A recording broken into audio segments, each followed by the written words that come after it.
Hey, church family. I'm here with Josh and Kai Weatherby for another TFBC story. The Weatherby family have been just a sweet blessing to our church, and you guys are relatively new to the faith. And when I say that, it's just been about 5 or 6 years.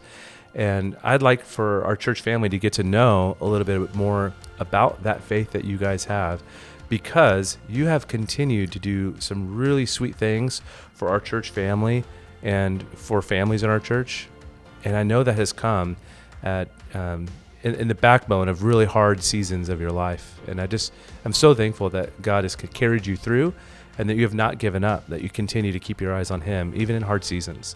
So before we get to the hard season, would you just please tell us who you are? How did the Weatherby family come about? Well, I'm Josh. This is Kai, obviously. We have two younger ones that attend church on a regular basis, Jack and Jameson. We have an older daughter who lives in Colorado with our son-in-law. Bailey and Carson. Yeah, Bailey and Carson.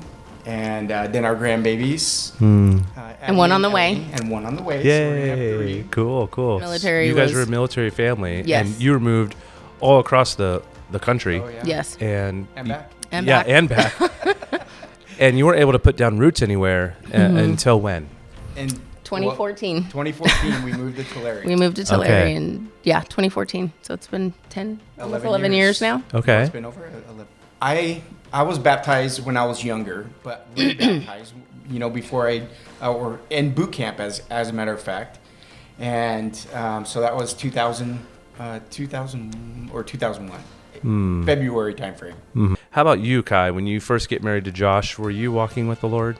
I was not walking with the Lord at the time, no. But I did know the Lord in high school. I grew up in going to Lake Avenue Church in Pasadena, where I went to youth group on Wednesdays and Forest Home for winter camp and Hume Lake for summer camp.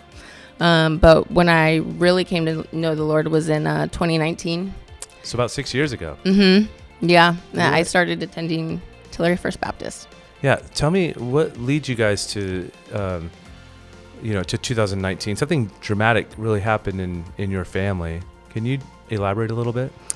Yeah. So the beginning of 2019, I just felt very depressed, very sad, very anxious. It was pretty severe. So when you guys were going through that very, very difficult season, obviously you guys stayed together. You kept your eyes on each other, but it was really difficult. And you made that decision, I got to try something. And so you tried church. You're like, we're going to go. But that does remind me of this verse that I'd like to share with you. It's Galatians 6:9 through 10. That reminds me of the Weatherbies when I think of this passage. It does say, let us not grow weary of doing good, for in due season we will reap if we do not give up. You keep your eyes on the Lord, even in the dark times, even in the valleys, right? Why? Because look at verse 10. So then, as we have opportunity, let us do good to everyone, especially to those who are of the household of faith.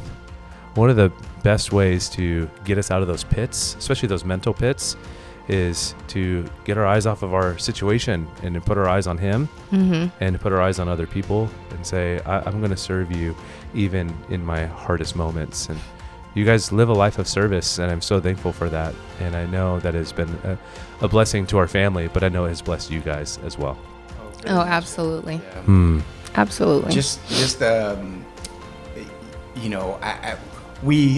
I can't even tell you how important it is for our kids to know the Lord and just to see them want to be part of things and do things. And we see Jameson in the nursery, and during like trunk or treat, Jack's doing pickup games with the kids playing football or whatever. That's just amazing, and all this time, we could have been doing this. And so I don't know if, I'm just feeling as though I'm trying to catch up, because there's so much more. I cannot, stop. And I know Kai feels the same way. Yeah. There's just so much that we still need to do. And it's not that we need to, but, it's want just to. Yeah. You guys are zealous for the Lord, and we could use a lot more zeal here at our church. So thank you both.